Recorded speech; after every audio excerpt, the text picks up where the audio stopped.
Winning the U.S. Roasting Championship was a real quick, good feeling, followed by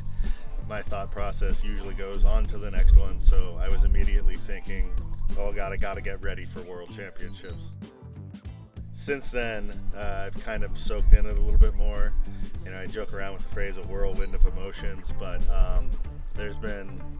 you know, some good feelings and some daunting feelings about it, but it's kind of settling into a groove a little bit more. And everybody for the trip out here to Hawaii, because that's just, aside from an awesome vacation for myself, it's just one more way to learn about how other people are contributing, you know. Even just like talking to Mike from Hawaiʻi Coffee this morning, having some of that delicious espresso he made was just like, it's great seeing how different people in different areas are doing what they can to improve their own communities of coffee growers and workers. It was really great about giving me some time off because, you know, it's like once I realized as it sunk in what a big deal it was to win the championship, kind of had a little like, you know, spat of like almost like imposter syndrome, sort of thinking like, do I really belong here? And you know, I do, because you know, nothing was a fluke. I came from different experiences and a different path than a lot of the other roasters, but I chose my goal and I hit my goal.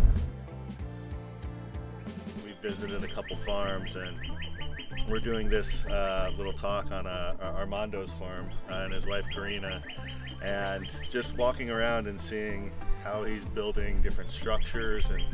thinking about the amount of coffee that he's outputting and seeing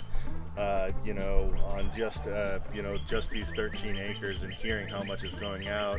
really kind of like you think, oh man, these farmers have to do really hard work and very precisely in order to live up to the reputations of Hawaiian coffee. And I think that's something that it gets a little lost on people on the mainland of the United States, where you're drinking coffee from all over the world, and you may have preconceptions, positive or negative, about Hawaiian coffee. One way or another, though, you don't really have an idea of anything about where your food or your coffee comes from until you actually see it and see how it's lived in, and get the realization of the depth of passion that everybody has for it. So that's been nice, and being able to participate in the Hawaiʻi Coffee Association and contribute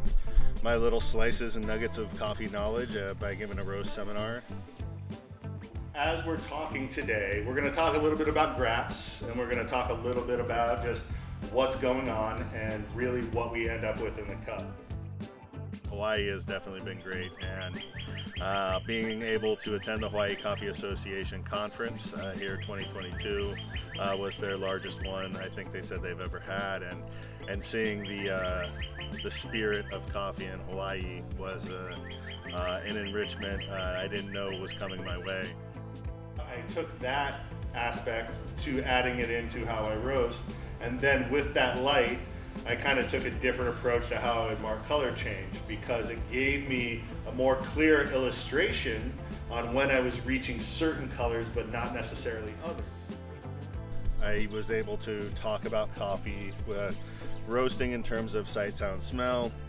in terms of basic temperature measurements, or in terms of using the most advanced technology out there, and try to relate to a larger array of people, some coffee growers with no roasting experience, some people very novice roasters. The experts that were in the class who've been roasting longer than me told me that they were able to take a little information away from that too. So just being able to contribute to the spirit of the community here and see the idea of the roasters here collaborating and the farmers collaborating hopefully grows into an even more impressive Hawaiian coffee industry.